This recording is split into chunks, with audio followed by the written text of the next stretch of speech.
vis plus la voyance comme avant. Autrement dit, tu ne vois plus la voyance comme étant une faculté ou un pouvoir. C'est une seconde nature, la voyance. Parce que tu n'as plus de réflexion égoïque. Éventuellement, l'ego devient suffisamment transparent pour ne pas faire de flofla avec rien. Donc, que l'homme soit voyant, c'est normal. Que l'être humain soit voyant, c'est normal. Mais quand on est inconscient, c'est pas normal d'être voyant, puis automatiquement, quand on l'est, c'est comme si on est obligé en tant qu'ego de se... Il y a comme un orgueil spirituel là-dedans. Puis vous pourrez pas... L'homme ne peut pas entrer dans une conscience mentale avec de l'orgueil spirituel. Puis le problème avec des gens qui ont de la voyance, puis les ci, puis des ça, c'est que ce sont des êtres, ce sont des gens qui vivent, qui ont d'ailleurs des entités astrales spirituelles, souvent de haut niveau, et qui se font vampiriser, puis manipuler, puis manger par eux autres. Fait que l'homme soit voyant, parce que ça fait partie de toute sa conscience, c'est une chose. Mais que l'homme soit voyant, puis que ça devienne une job dans la vie, c'est un autre. Fait que quand tu es conscient, au niveau de la fusion, la voyance, c'est aussi normal que c'est une seconde nature. Mais tu peux pas mettre d'importance dedans. T'en mets pas d'importance dedans. Puis tu l'utilises, par contre, cette voyance-là, toujours en fonction de l'être et non pas en fonction de toi-même. Moi, quand j'entends des voyants, là, qui disent à des gens, là, bon, ben, dans 3 mois, tu vas mourir d'un accident. C'est très grave. Tu peux pas parler. Pour qui est-ce que vous prenez? C'est de la condescendance. Pour qui est-ce que vous prenez? Quel homme a le droit de dire à un homme, mais dans 3 mois, là, tu vas avoir un accident, ou dans 6 mois, là, vous allez vous divorcer, toi et ta femme. Vous jouez le rôle de l'astral. Vous influencez des gens.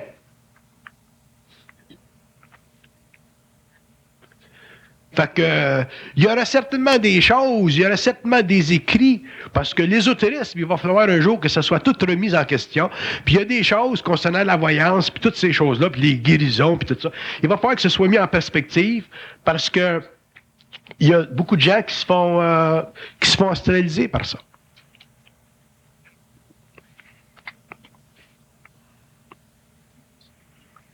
Puis à part de ça, c'est une recherche de pouvoir. Fait que si vous faites de la voyance, puis ça fait partie d'une certaine conscience de pouvoir, c'est encore astralisé. La conscience intégrale, c'est tout ça, c'est voyant, c'est normal, mais il n'y a pas de recherche de pouvoir au niveau de l'ego, il n'y a pas d'égocentricité là-dedans.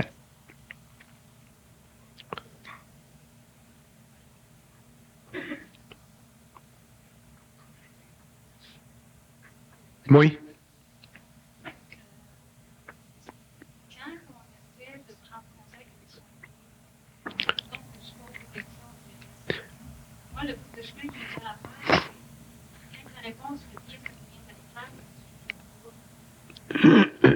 Que ça vienne de l'astral ou du double, vous ne le saurez pas. Oui, vous ne pourrez pas le voir. Hein? La seule façon pour vous autres de le savoir, c'est que vous n'avez pas à croire. Quand vous vivez de la communication intérieure, vous ne devez pas croire. Tu ne peux pas croire ton entité astrale, ton guide spirituel, puis tu ne peux pas croire ton double. Oui, lui, c'est encore pire, parce que lui, le double, il va t'amener à ne pas le croire. Croire, ça ne fait pas partie de la structure mentale de l'homme. Croire, ça ne fait pas partie de la structure mentale de l'homme.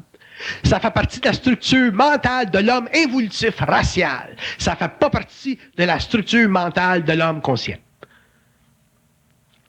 Sans ça, si cosmiquement parlant, la croyance faisait partie de la structure mentale de l'homme, il y aurait automatiquement dans l'univers, dans les univers parallèles, des abus de pouvoir écœurants. La croyance a créé des abus de pouvoir sur la planète Terre. Imagine-toi ce que la croyance pourra faire par rapport à l'homme et des mondes parallèles si elle existait et qu'elle faisait partie des structures mentales de l'homme. Fait que vous soyez en contact avec votre double ou votre guide spirituel, ça c'est une chose, mais vous n'avez pas à le croire anyway. Puis il va falloir que vous compreniez ça un jour. Puis si c'est au niveau de votre double, il va vous amener à ne pas croire. Parce que ça fait partie des lois du mental universel, de ne pas croire. Puisque la croyance ne fait pas partie des structures mentales de l'homme, cosmiquement parlant. Parce que quand tu es rendu à certains niveaux d'expérience puis de conscience, puis que tu viens en contact avec les mondes parallèles, puis tu rencontres des gens ou des entités qui viennent de mondes parallèles, tu ne peux plus te permettre de croire. C'est ton statut vibratoire qui va déterminer la prépondérance de ta science. Sans ça, tu es fait à l'os.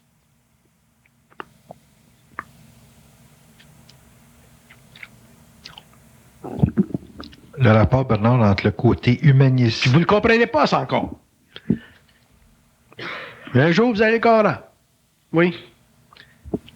Le côté humaniste de l'individu et sa croyance. Y a-t-il un rapport entre le fait qu'il est humain et le fait qu'il croit par esprit de solidarité?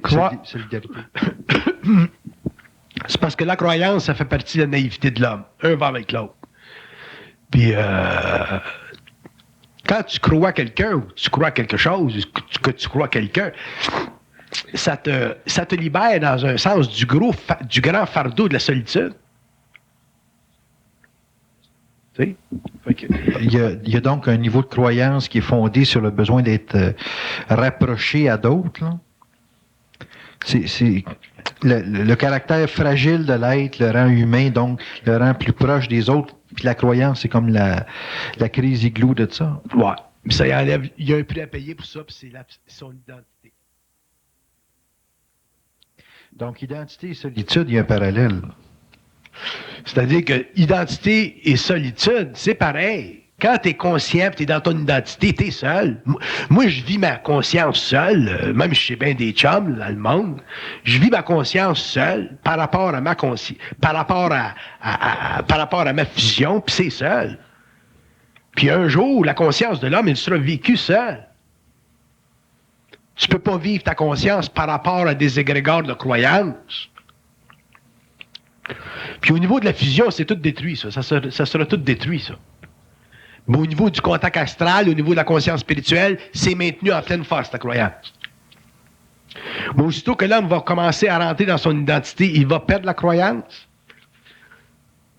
Parce que tu n'as plus besoin de croire. C'est un besoin psychologique, croire. Quand tu es conscient, tu n'as plus besoin de croire. Si tu as besoin de savoir quelque chose, tu le sais anyway. Fait que, pourquoi est-ce que la croyance existe sur la Terre? C'est parce que l'homme n'a pas accès à sa source. Il n'a pas accès à savoir. Il n'a pas accès au savoir. Il a simplement accès à des connaissances. Qui sont toujours les connaissances des autres anyway.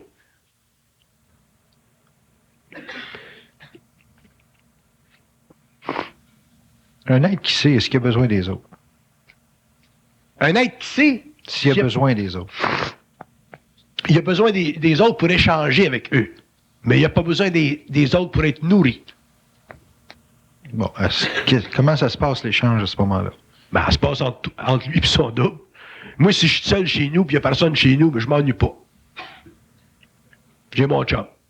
Mais l'échange avec... Mais je le crois pas. Mais l'échange avec les autres, à ce moment-là, elle repose sur quoi? L'échange avec les autres te permet de voir ce que les autres savent. Si je parle avec toi, mais ça me permet de savoir ce que tu sais. Fait que c'est strictement au niveau du constat. C'est simplement au niveau de l'échange. Ça construit-tu quelque chose? Ben, c'est le fun. Point. C'est le fun de parler avec quelqu'un que tu sais qui est intelligent. Mais est-ce que ça permet de passer à une forme quelconque d'action? Mais c'est parce que ça nourrit les deux systèmes. Ça nourrit les deux systèmes. Les deux systèmes se nourrissent mutuellement, mais un ne croit pas l'autre. Parce que tu n'es plus dans la croyance dans ce temps-là.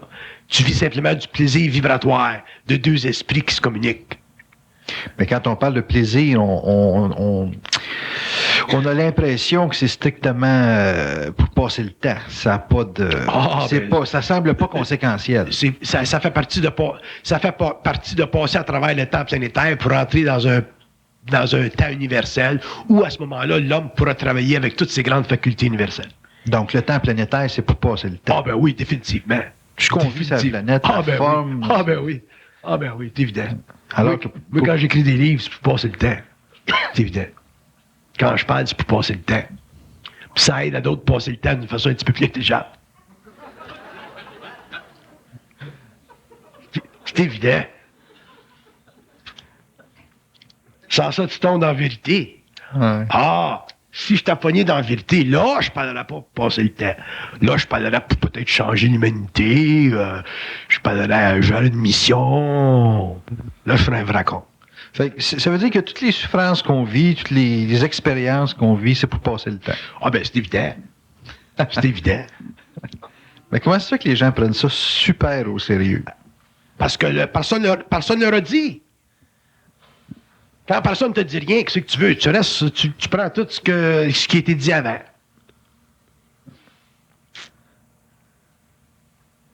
Mais c'est très, très conséquentiel, le phénomène de passer le temps. J'imagine un gars qui vient d'avoir un accident, qui est pris dans la neige, il attend CAA, il passe le temps. Bon, ben, s'il panique pas, puis s'il y a de l'ordre dans sa vie, puis il y a des bonnes bottines, puis des bonnes mitaines, ben, il fume sa petite cigarette, puis CAA s'en vient, puis il continue. Il a bien passé le temps.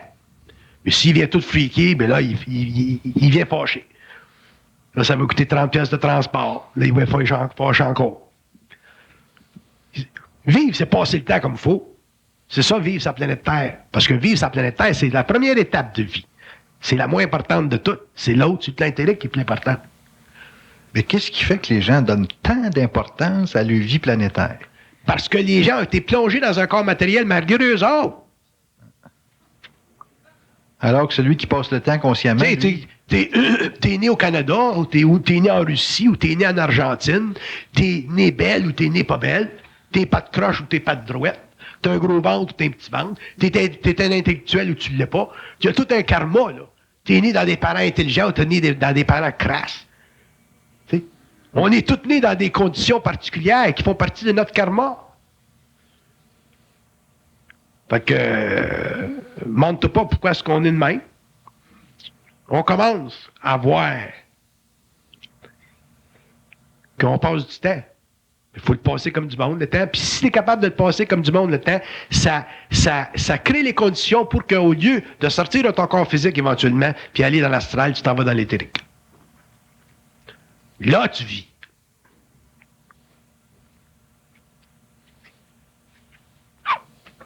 Fait qu'on peut rien demander au corps ou à l'espèce sensorielle de la vie comme étant en soi une valeur. Ah, ça a la valeur sensorielle. Quand tu fais l'amour avec ta femme, t'es bien. Ça dure 2 minutes, 3 minutes, 4 minutes, c'est intense. Ça se discute pas, c'est le fun. C'est-tu réel? Ou c'est vibratoire. C'est réel si tu mets pas de vérité dedans. Autrement dit, si tu dis pas à ta femme, t'es-tu rendu heureuse ce soir? J'ai-tu bien fait ça? Fait que si t'es pas réel, pis t'as toutes tes conditions psychologiques, t'es tout énervé là, dans ta sexualité parce que t'as pas compris ça, cette affaire-là encore, tu dis, j'ai-tu fait ça en soir? Puis elle dit, oh, tu vois pas la merde, là t'es faite. Elle vient de te mettre la batterie à terre. Puis les femmes, ils ont une façon de mettre la batterie à terre. Là, t'es réel. Fait que ta sexualité est pas réelle.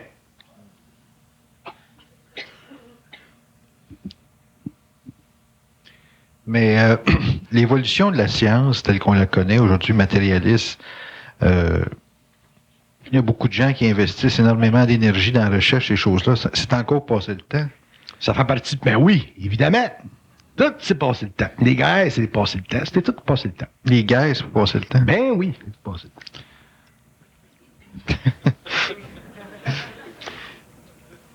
le temps. C'est spécial. C'est spécial? Oui, c'est spécial. C'est spécial. Spice, tu sais, épice, là.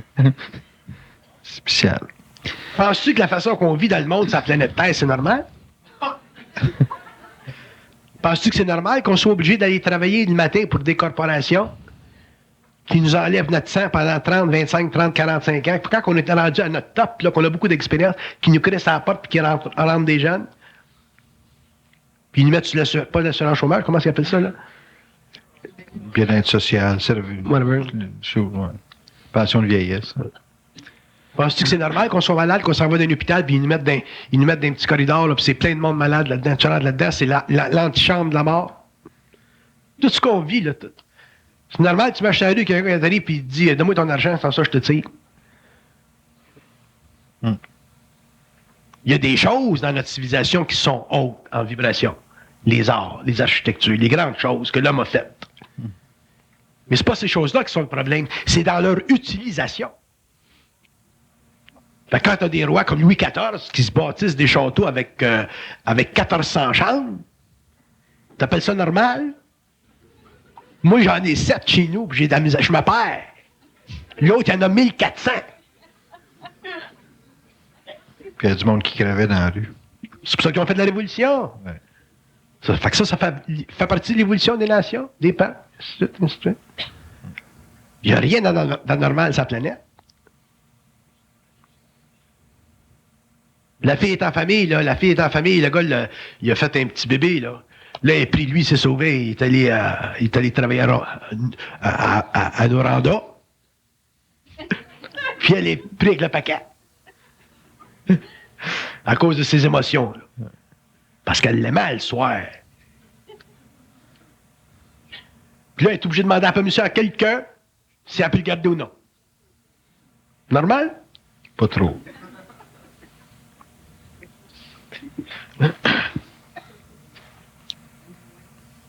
La vie sur la Terre, c'est totalement astral. Ce qui se passe en haut, ça se passe ici. C'est rené d'en haut, ça.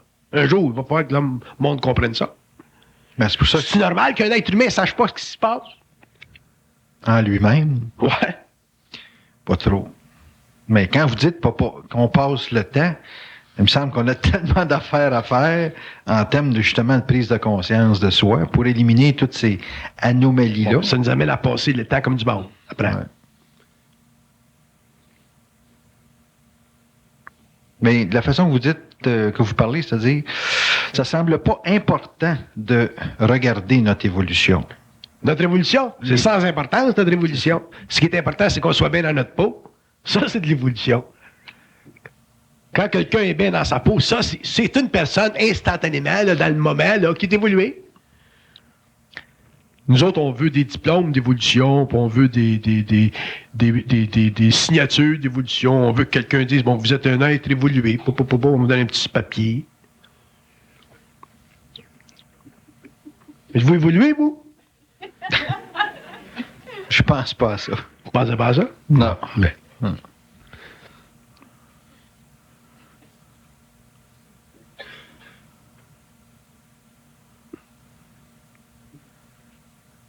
S'intéresser à quelque chose, avoir un intérêt pour quelque chose, si tu passais le temps. Ben oui, ça fait partie du fun de passer le temps. Ça fait partie du fun de passer le temps. Si t'es pas intéressé à rien, t'as pas de fun. Puis les gens qui font des grandes recherches, là, ça reste toujours passer le temps. Tout le temps. Il n'y a rien de grave. Il n'y a rien de grave, mais tout est démentiel. Mais c'est ça, justement, la folie, on traite avec ça tout le temps de façon neutre. Moi. Nous autres. On maintient juste équilibré, là. Si on n'a pas gros de choc, on se tient. Ceux qui ont vécu des séparations, de divorces, là, après des années, là, tu sais, le choc que tu vis, là, je parle surtout pour les hommes. Parce que les hommes vivent ça dur. Oui. Mais un gars qui se fait crisser là par une femme, laisse-moi dire que le pipi tombe. Le macho, là. J'en connais un à Saint-Adèle, moi, là, que sa femme a le sacré là. Oh, qui a trouvé ça dur. Pendant 3 mois. Il dit, j'ai jamais souffert comme ça dans ma vie. C'est tough. Il passe le temps. Ça fait partie de passer le temps. Mais il passe mal. Moi, quand j'ai rencontré ma femme, je m'étais organisé pour rencontrer une femme qui me divorcera pas. Ouais. Vois-tu? Chance qu'on sait que vous n'êtes pas macho. Je suis bien avec ma femme. Mais pourquoi est-ce qu'elle me divorcera pas? Parce que je m'arrange pour qu'elle me divorce pas. Comment tu veux dire? Comment vous faites passer le temps comme ça?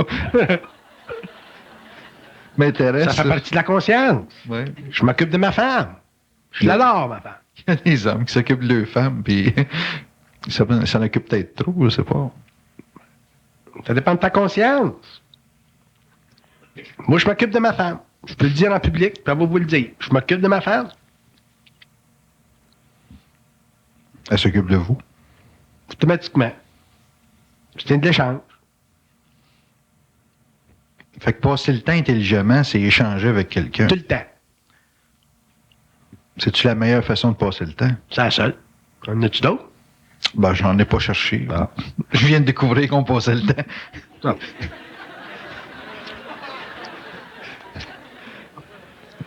Tellement, quand tu passes le temps comme du monde, mais tu souffres pas. Mais ça, c'est de la conscience. Fait que c'est les Je valeurs. m'en venais dans mon char un soir, puis je regardais ma femme, ça fait quand même 23, 24 ans qu'on est ensemble. T'sais. On n'est pas des jeunes moineaux, là.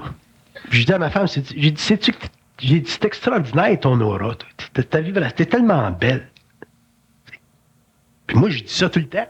Je suis toujours en pamoison face à ma femme. Pas en pamoison comme l'homme inconscient est en pamoison, là. Mais sa vibration. Je regarde sa vibration. La belle vibration. Bon, mais ça fait partie de bien passer le temps. Mhm. Mais c'est ça de la conscience. Fait que là, ta conscience t'amène à apprécier l'autre à d'autres niveaux plus subtils, de l'esprit.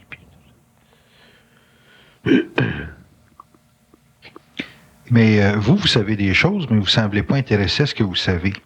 Ça doit être plus facile de passer le temps quand on ne donne pas de la valeur à ce qu'on sait.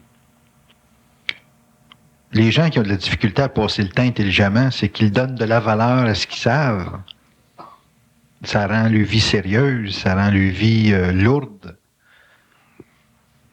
Comprenez-vous ce que je veux dire? Ce que vous savez, ça a de la valeur, mais il ne faut pas que ce soit de la valeur basée sur de la vérité. Si c'est basé sur de la vérité, ce que vous savez, c'est plus du savoir, c'est de la connaissance. Bon, est-ce que c'est ça qui brise les échanges ou qui brise C'est ça qui brise les associations? échanges, c'est ça qui crée des problèmes entre les personnalités. Fait que là, tu passes plus bien ton temps. C'est ça. C'est lourd, c'est... Ça devient lourd, ça sérieux, devient c'est heavy. grave. Ben oui. C'est ça. Ouais. Parce que deux êtres conscients savent quelque chose. Puis les vies légères. Puis ils échangent. C'est ça. Ils échangent. Oui, mais beaucoup de mes conférences sont basées sur des conversations que j'ai eues avec ma femme. Je dis, on parle, ça, on va mettre ça sur le computer, là, puis on en parlera à Daniel ou dans une conférence, on en parlera de ça. Parce qu'on parle tout le temps. Mais on fonctionne plus dans la vérité. On se brûlerait, nous autres, dans la vérité, des tapettes hawaïennes comme on est. Moi, je suis tellement anti-vérité que ça n'est fondamental. D'ailleurs, ça fait partie de la conscience supramentale. Supramentale. Au-dessus du mental évolutif. Alors, est-ce que c'est possible qu'une personne qui joue trop avec la notion de vérité puisse ne jamais goûter à son infinité? Ah ben c'est évident. C'est évident parce que l'infinité de l'être fait partie de la conscience mentale de l'être, qui fait partie du réel de sa conscience, qui fait partie de son infinité, même quand il est dans la matière. Fait qu'un homme qui joue trop avec la vérité, il ne pourra jamais goûter à l'infinité de son être. Jamais. Parce qu'il se fixe. Puis comme il ne pourra pas goûter à l'infinité de son être, il va être obligé d'en créer un, d'en projeter un, puis c'est de là qu'est venu le concept de Dieu. C'est pas évident pour un être humain de savoir que le concept de Dieu, celui qu'on a sur la planète Terre, c'est totalement... Ça fait partie du mensonge cosmique. C'est pas évident pour un homme qui pense. Faut que tu parles avec des plus hautes instances dans les plans pour savoir pourquoi ça existe, ça, sur la Terre. Le concept de Dieu, si on pousse dans ce sens-là, est-ce que c'était pour encadrer la pensée? Ah ben oui, ça faisait partie de l'évolution, ça faisait partie de donner à l'homme qui était très, très inconscient un appui dans une infinité quelconque pour qu'il puisse supporter la vie jusqu'à temps qu'elle supporte par lui-même. Est-ce que c'est l'ultime encadrement? C'est l'ultime mensonge. Mais c'est pas l'ultime encadrement. C'est l'ultime mensonge. Est-ce qu'un mensonge, c'est un encadrement? Non, un mensonge, c'est pas un encadrement. Le mensonge, c'est une loi. C'est une loi. C'est une loi cosmique appliquée à la conscience planétaire de l'homme. C'est une loi, ça fait partie des lois occultes de l'invisible. Est-ce que toutes les lois, c'est des mensonges? Toutes les lois sont des principes qui permettent à un mensonge de s'éterniser ou de ne pas s'éterniser, dépendant de la conscience de celui qui a vie. Autrement dit, là, pour expliquer, là, ce soir, je m'en vais chez nous, ce soir, je me couche, là. Je change de plan. OK? Puis je rencontre du monde bien intelligent. Ils peuvent pas m'arriver avec des salades. Parce que je crois pas. Fait que si je rencontre quelqu'un de bien intelligent, simplement, bien évolué, simplement, il va être obligé de passer sa réalité à travers la mienne. Mm-hmm. Il va falloir que sa réalité soit filtrée à travers ma conscience. Puis si son statut universel est inférieur au mien, automatiquement, il va tomber sur ma vibration. Ça fait partie des lois de la hiérarchie. Ça fait partie des lois qui permettent à un être de conserver, ou une lumière de conserver son statut universel. C'est de même que ça marche. Mm-hmm. Tandis que sur la Terre, ça ne marche pas comme ça, c'est l'inverse. Quelqu'un qui arrive sur le plan matériel avec une grande parole, une grande capacité oratoire, puis qui se sert de la croyance pour attirer vers lui des consciences, automatiquement, il leur coupe les pieds. Il leur enlève leur identité. Cet être-là est automatiquement astralisé. Puis il perd sa conscience lui-même. Il est en dehors de sa conscience. Mm-hmm. Est-ce que la personne qui est à l'origine, ou en tout cas qui canalise un mouvement de croyance vers l'extérieur, est-ce qu'il est en perte d'identité dans la même proportion que ses sujets? C'est une personne là, qui magnétise un environnement quelconque et puis que les gens tombent dans la foi, là, la grande foi là, spirituelle qu'on connaît. Éventuellement, il va faire une gaffe, il va s'astraliser, puis les gens vont continuer leur chemin avec d'autres. Mais quand même... Surtout si c'est occulte, là. Au niveau de l'Église, c'est pas un problème, parce que l'Église, elle a beaucoup d'âge, c'est établi. Il y a est normalisé, l'Église. Ce qui est parlé dans l'Église, c'est normalisé, c'est sanctionné par l'histoire. Mais quand tu tombes dans la spiritualité occulte, là à ce moment-là, le bonhomme, il risque de faire un faux pas quelque part. Mais est-ce qu'il perd l'identité dans la même proportion que ses fidèles? Il peut perdre l'identité encore plus qu'eux autres parce que c'est lui qui est le canal. Donc, c'est lui qui peut être possédé, puis c'est lui qui peut être amené à la folie. C'est lui qui peut être amené à l'autodestruction. Okay. Tandis que les autres, ils vont dire, bon, mais c'est de valeur, notre maître s'est suicidé. Nous autres, on s'en va ailleurs. Donc, celui qui est possédé est plus sujet à avoir de la difficulté à dépasser son contact astral. Oui, parce qu'il est plus connecté. Mm-hmm. Puis on n'a pas les sciences qui nous éclairent. Une possession astrale, Bernard, moi, ce que j'aimerais qu'on étudie un petit peu, jusqu'où ça peut adhérer au mental humain. Je sais qu'il y en a qui vont jusqu'à tuer, là, mais jusqu'où, pour l'être humain qui vit ça, là, je ne parle pas de son geste de tuer ou le niveau de folie qu'il a, mais jusqu'où ça peut adhérer dans son mental, là? Jusqu'où dans son corps, ses cellules, sa conscience? Ça peut aller jusqu'au niveau de la possession, même dans son corps matériel. L'entité peut rentrer dans son corps matériel, totalement confondre son identité, de sorte que le bonhomme, il devient cette entité-là. Rendu là, c'est l'entité qui a le beau jeu. Après ça, quand elle a fait son affaire à sortir, puis lui, il redevient normal. C'est pour ça, souvent, vous entendez parler des gens qui créent des meurtres, là, des abominables, là, puis ils n'ont pas de mémoire. Ils n'ont pas de mémoire de ce qu'ils ont fait.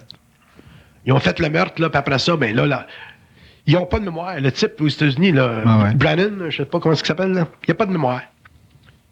Fait que l'entité le possède, puis il y a une coupure complète de sa mémoire, puis le gars, il n'a pas de mémoire. Ça existe depuis des siècles. Mm. Les Haïtiens là, qui font du vaudou, là. Ouais, c'est ça. Tout le vaudou en Amérique du Sud, là. Ils tombent dans le tas de transe. Ils perdent de mémoire. Mais ça veut dire que l'identité, on en a une quand on vient au monde. Non. Quand vous venez au monde, vous avez un centre de conscience mentale qui est très, très petit, qui se situe dans votre front. Puis aussitôt que vous grandissez, là, d'abord, quand vous venez au monde, aussitôt que vous venez au monde, vous êtes en contact avec des entités spirituelles. Tu n'es pas en contact avec ton double quand tu viens au monde. Tu es en contact avec des entités spirituelles qui sont à ton niveau, là. Puis eux autres te permettent de grandir pendant un certain nombre d'années, puis sortir. Après 3 ans, sortir. Puis rendu à 7 ans, mais ton centre mental, il se connecte techniquement avec ta source. Mais déjà, rendu à ce point-là, tu as tellement d'influence au niveau de ta famille, ta culture, qu'éventuellement, c'est très peu de temps que le contact se brise. Puis éventuellement, mais tu avoir des gros euros, là. Puis, être conscient, c'est être en opposition.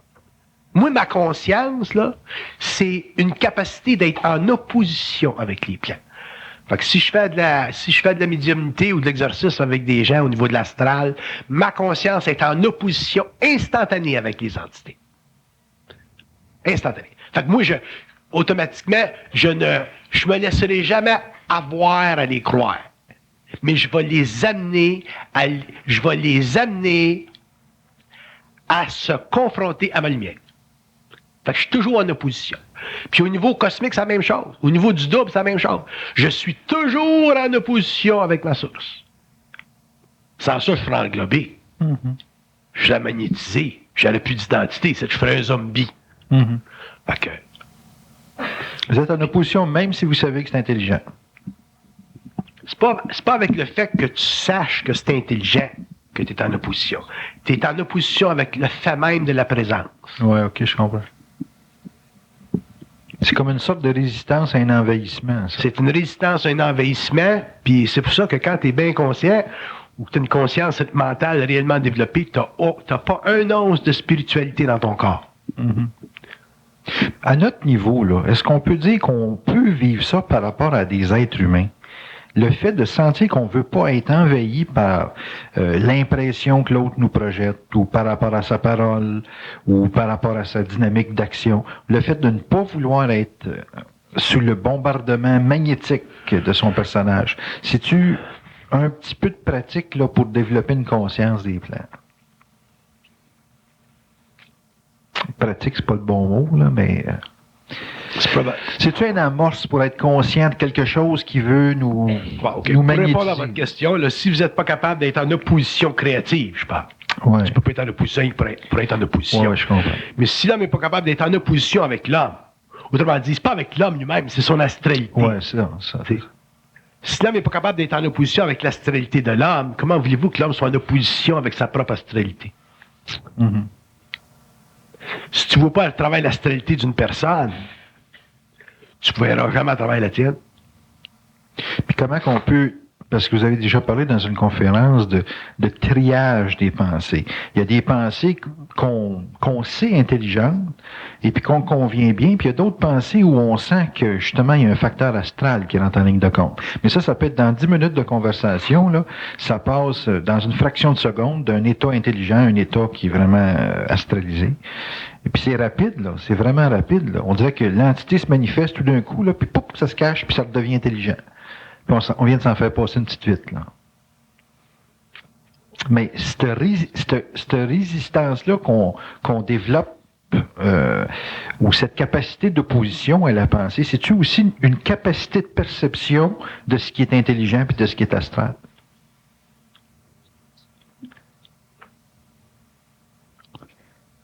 Parce qu'il faut le mental rapide pour discerner dans une même conversation à quelqu'un qui nous parle ce qui est astral. Ce qui est... Si je le pousse au bout, là,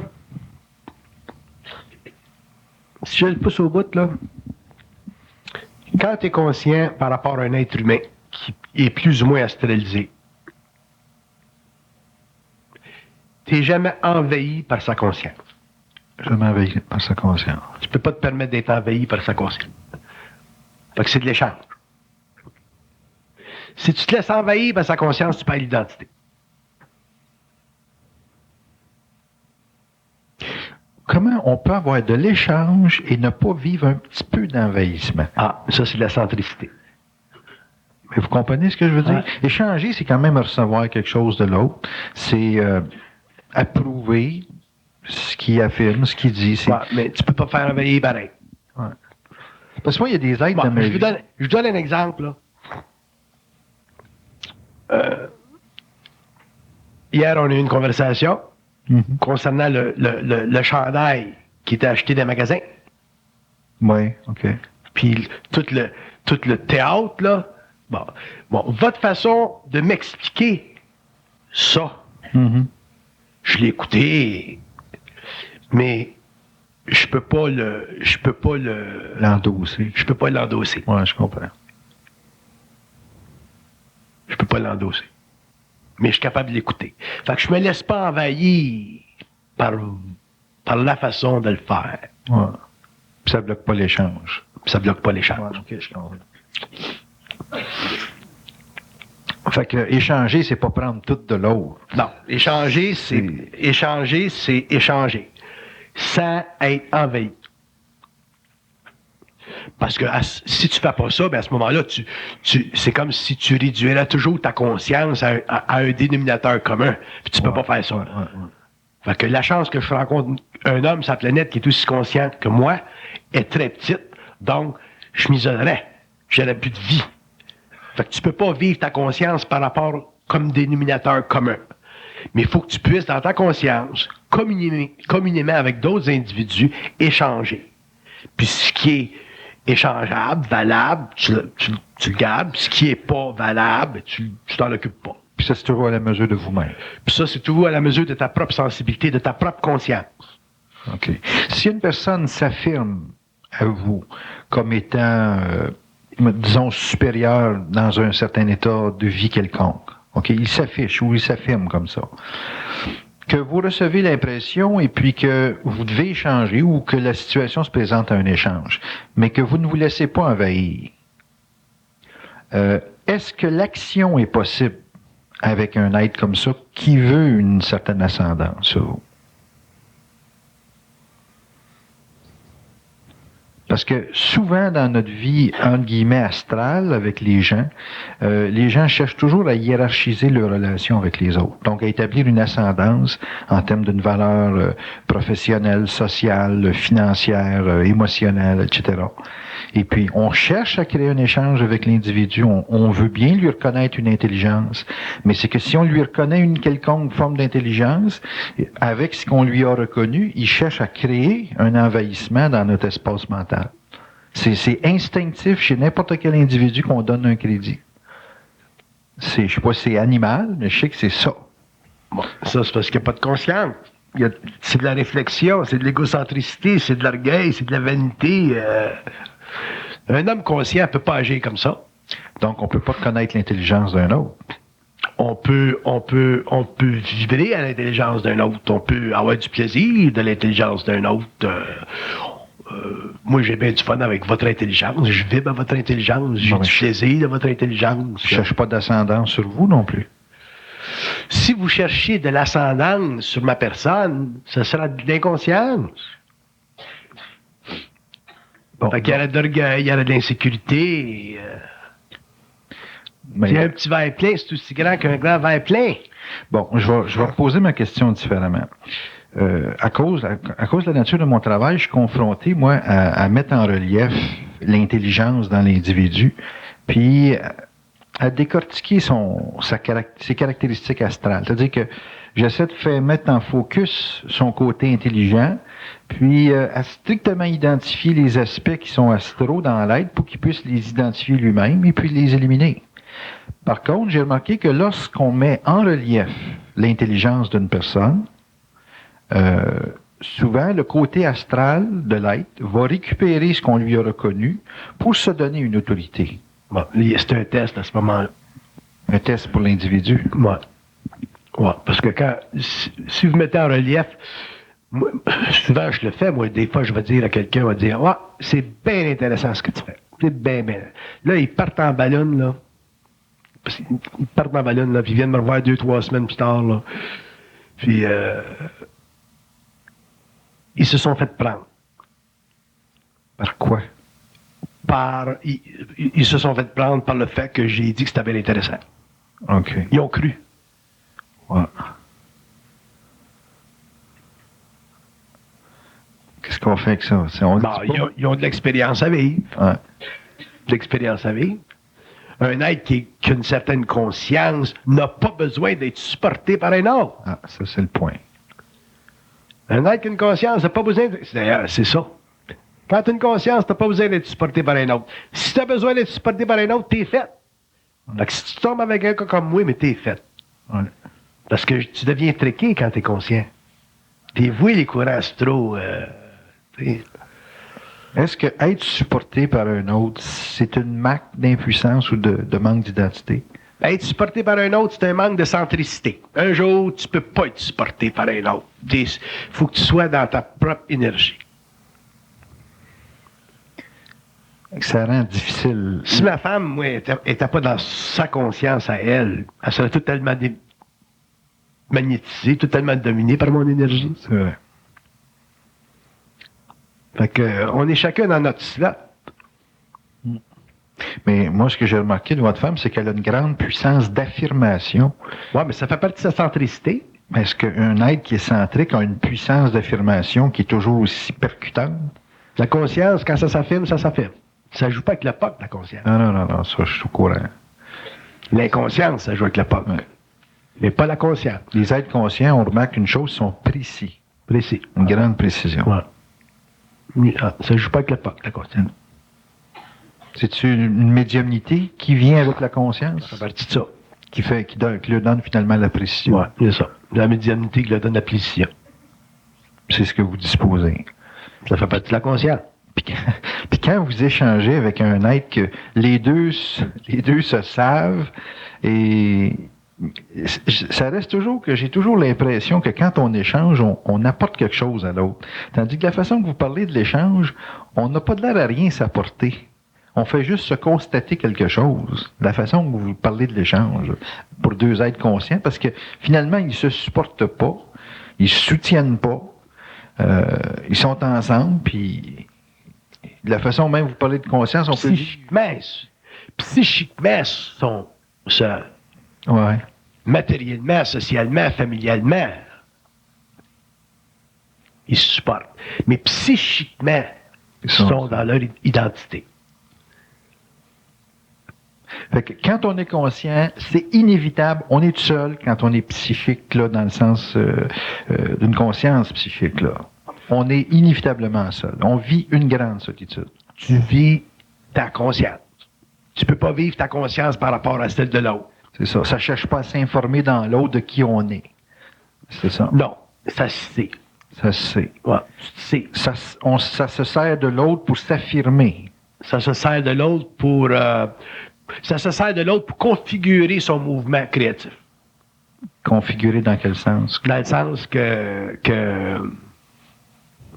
le rendre concret, le rendre matériel? Ouais, le descendre. Le descendre. Ouais. Donc, finalement, on a besoin des autres strictement pour descendre ça. Ouais. Dans le plan matériel. Ouais. Pour passer le plan. Mais au niveau individu, là, tu vis ta conscience intégralement tout seul. OK. Il n'y a vraiment pas de place au doute, hein? Mais c'est l'élimination du doute qui a amené ça. Ouais. Puis l'élimination du doute, c'est la transmutation des corps subtils. L'élimination du doute, c'est pas c'est pas l'enlèvement des paramètres psychologiques. C'est les corps subtils qui sont brûlés dans leur vibration astrale. Moi, j'écoute ça, Bernard, puis je me dis, c'est inévitable dans un être humain, pour entrer dans son identité, de devoir se couper de ceux qui l'ont supporté. Parce que ceux qui l'ont supporté dans sa vie planétaire sont finalement comme une expérience qui reste dans son mental comme une notion de relation de donnant, donneur, et puis on peut pas savoir si on est avec quelqu'un qu'on entretient un échange à caractère planétaire, là. J'ai l'impression que tout le monde doit passer par une grande solitude. Vous, dans votre fusion, vous avez dû connaître une très grande solitude, indépendamment de la présence de votre femme ou de quiconque autour de vous. Est-ce que ça peut se confirmer, ça? Est-ce que vous pouvez, parce que vous l'avez vécu, est-ce que vous pouvez dire que vous avez connu une grande solitude qui vous a isolé, finalement, même des gens qui étaient proches de vous? Sur le plan psychique, t'es toujours seul. Du début jusqu'à la fin. Ouais. Mais pour vous, dans sur votre le plan cas, social, mais tu t'arranges avec... Tu rencontres des gens qui ont une certaine vibration, puis tu peux fonctionner sur le plan social avec. mais toujours avec une grande solitude. Ta tête, c'est toujours ta tête. Avec un état de grande solitude. Tout le temps. OK. Mais vous, c'est une fusion instantanée.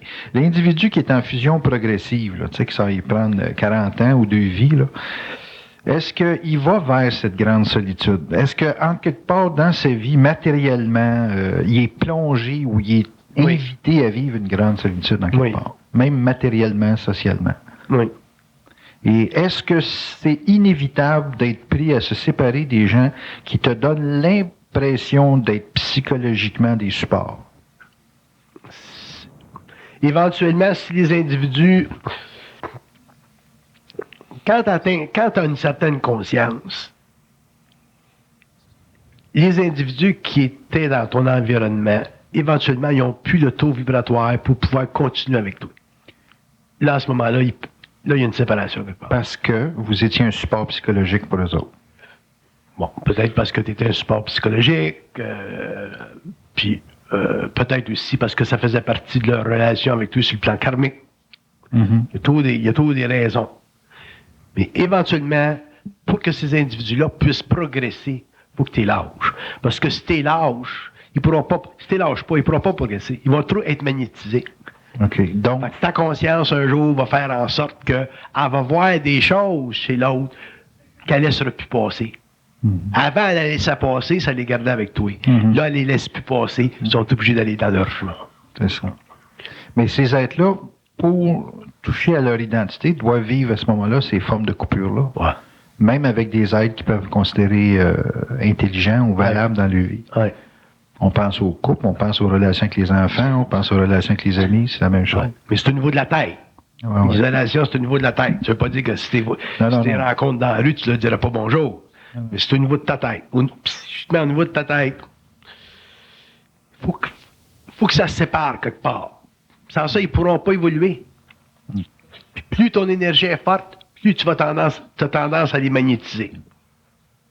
Fait que la vie t'amène ensemble pour toutes sortes de raisons, puis un jour, la vie te sépare pour toutes sortes de raisons. Mm-hmm. Le centre de gravité chez un être humain, est-ce qu'il se développe plus dans son expérience planétaire ou s'il se développe plus dans sa conscience des plans? Dans son expérience planétaire. Le centre de gravité se développe par rapport à la conscience planétaire. OK. Puis l'identité se développe par rapport à la conscience des plans. L'identité, c'est la conséquence de ça. C'est la conséquence. Ouais. Ouais. Parce qu'au niveau de la conscience planétaire, ça crée les chocs qu'on a besoin pour grandir. Le résultat, c'est une certaine conscience mentale plus élevée. Donc, en soi, si une personne veut mesurer sentir son développement, pendant qu'il passe le temps, c'est de travailler à son centre de gravité, l'identité va être conséquentielle. Ouais.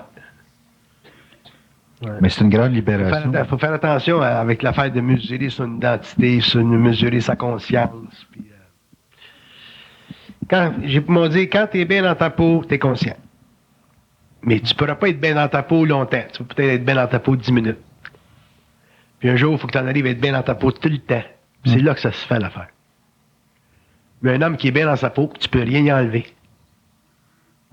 Tu peux rien enlever. Ça se questionne pas, ça. Bien dans ma peau, bien dans ma peau. Avec le temps, mais il va être plus longtemps comme ça, bien dans ta peau. Fait que s'il est capable d'être bien dans sa peau tout le temps, ça veut dire qu'il est conscient.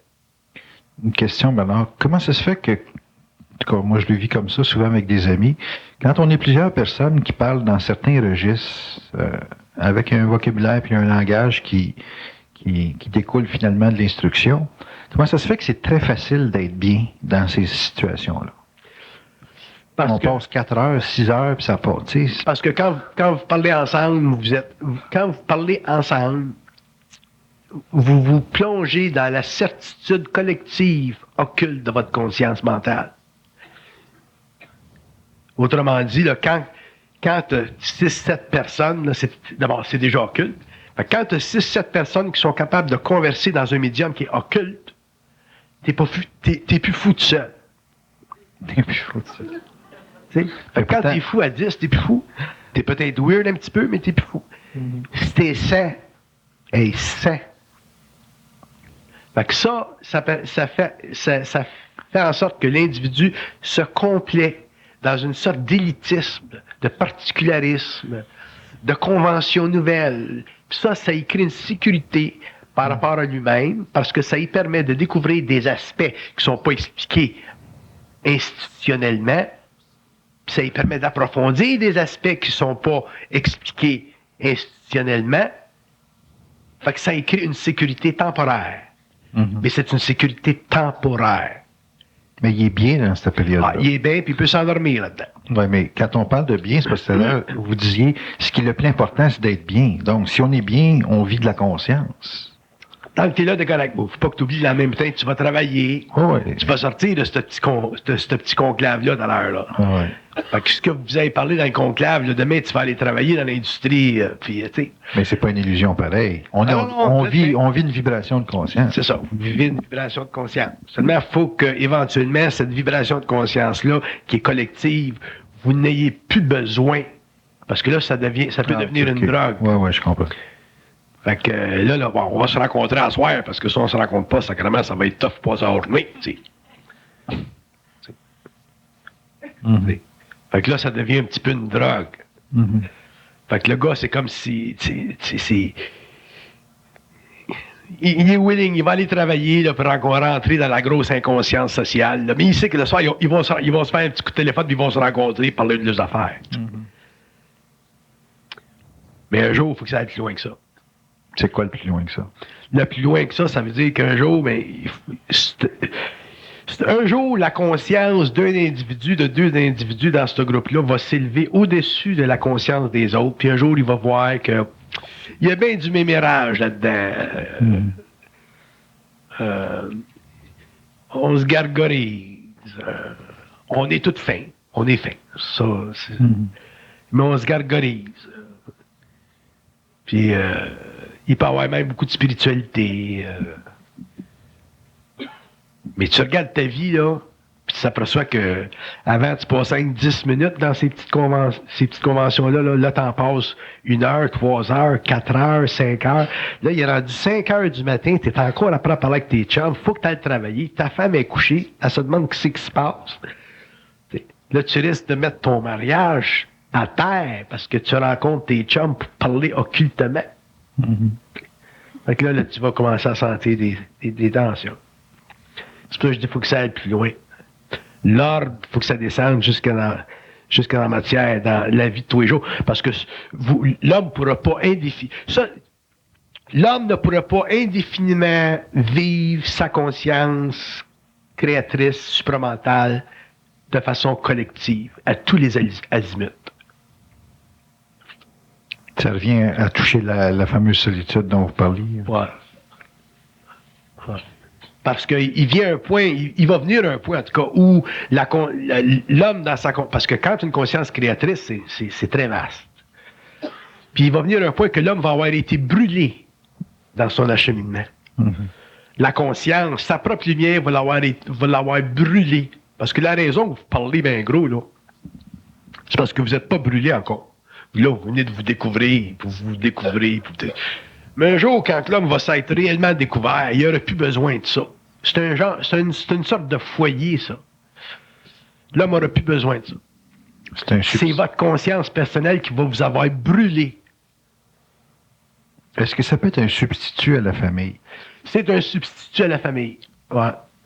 C'est un substitut à la famille. Oui. Mais c'est pas nécessaire pour ceux qui en ont pas. C'est un substitut à la famille, mais c'est un substitut temporaire à la famille, mais ça ne doit pas être un substitut final à la famille. Un jour, l'homme va être obligé de passer de cette famille collective-là puis revenir dans sa famille biologique. Avec sa conscience. Avec sa conscience. Sa vraie famille, là, vous parlez de la famille. Sa vraie famille biologique, oui. Avec cette nouvelle conscience-là, revenir dans... Ouais. Oh. Ouais. J'ai l'ouvrage, moi, là. L'homme va être obligé de revenir à sa famille. Quand je parle de sa famille biologique, là, je veux dire avec les êtres biologiques qui sont proches de lui. Parce qu'il va venir un point où l'homme va être fatigué de la conscience. C'est parce que vous n'êtes pas fatigué de la conscience là, que vous êtes capable de vous rencontrer puis parler. Puis, mais quand l'homme est brûlé, là, parce qu'il vient un point que tu es brûlé, t'en as ras-le-bol d'être conscient. Ces valeurs-là, ça n'existe plus. Là, ton chien, ton chat, ta femme, moi, je serais plus capable aujourd'hui d'être en relation là, pendant des heures avec des gens comme je l'ai été pendant des années. Mais vous avez quand même fait plusieurs années. Ouais, mais c'est parce que ça faisait partie de mon travail, tu sais. Ouais. Mais, Puis pour certaines personnes, ça fait partie de leur progression. oui, c'est ça. C'est ça. Mais c'est pas temporaire, style 3 mois, là, ça peut durer 4-5 ans. Ça peut durer longtemps. Ouais. Ouais. Ouais. Ça dépend du plan de vie de chacun.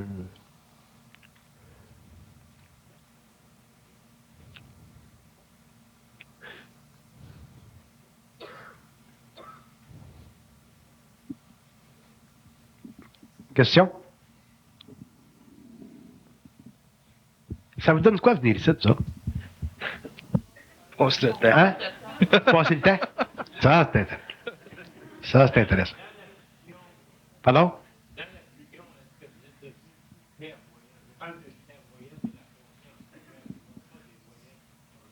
Oui. C'est une question intéressante. Ça. La fusion vous donne une clairvoyance particulière dans ce sens qu'elle vous donne une très, très haute voyance de vous-même. Puis, si vous avez besoin de clairvoyance pour les autres, c'est toujours conditionnel à ce que le plan mental va vous passer. Autrement dit, un être qui est en fusion, il ne peut pas faire ce qu'il veut avec sa voyance. Je vous donne un exemple, là, puisque le contact que j'ai, il est toujours là. Supposons que je regarderais quelqu'un dans la salle, là, puis ça me dirait, bon, ben, lui, il va avoir un accident dans 3 mois. Mais je ne pourrais pas aller le voir et puis dire, bon, ben, tu vas avoir un accident dans 3 mois. Ma conscience ne me permettra pas ça.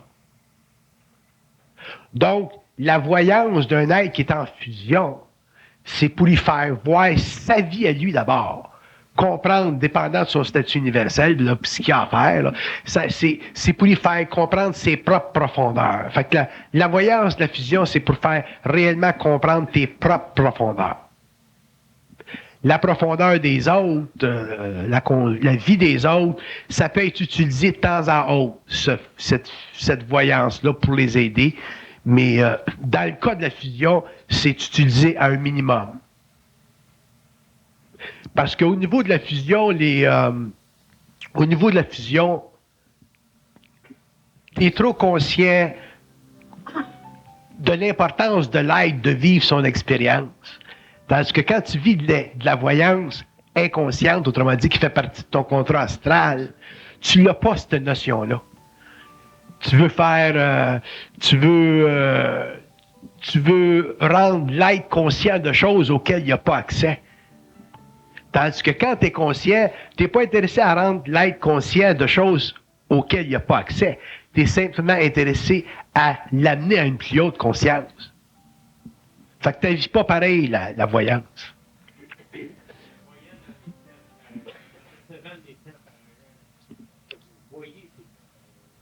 Pardon? Oui. Dans mon cas, moi, non.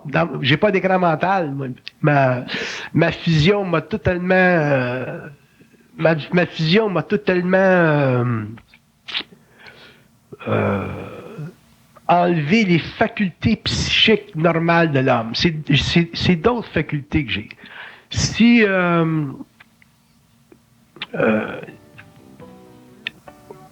j'utilise pas mon corps astral, j'utilise seulement mon corps mental. Si j'utilisais mon corps astral, probablement que je me brûlerais. D'abord, je passerais mon temps à vous regarder, puis je verrais vos auras. Je verrais vos maladies. Fait que j'aurais pas de protection. Tandis que là, quand je vous regarde, si vous êtes malade, je vais recevoir l'information que vous êtes malade, mais je n'utiliserai pas mon propre corps astral pour investiguer le vôtre. C'est comme... je suis moins psychique que vous autres. Comprenez-vous? Je suis moins psychique que vous autres. Par contre, je sais ce qui se passe au niveau psychique, au niveau occulte. Il y avait un voyant qui était venu chez nous il y a plusieurs années. Puis je disais toujours à ma femme, en dessous de la fenêtre, là, il y a quelqu'un qui protège la maison. Puis le type est venu dans ma maison, puis il s'est assis sur ma chaise, puis aussitôt que la chaise était en direction de de la fameuse lampe. Puis aussitôt que c'est assis dans la chaise, il dit « Hey Bernard, il dit, il y a quelqu'un en dessous de la lampe. » J'ai dit « Ben oui, je le sais. » Mais moi, j'ai pas de temps à perdre à voir du monde en dessous de ma lampe. Donc, les facultés psychiques médiumniques que l'homme a, moi, je les ai pas. C'est pour ça que je dis, je suis probablement moins psychique que vous autres. Mais j'ai un autre psychisme. Fait que si je dis, il y a une entité là-bas, puis il y en a une là, puis il y en a une là, ils sont là. Maintenant, si vous autres, vous êtes voyants, mais vous les verrez.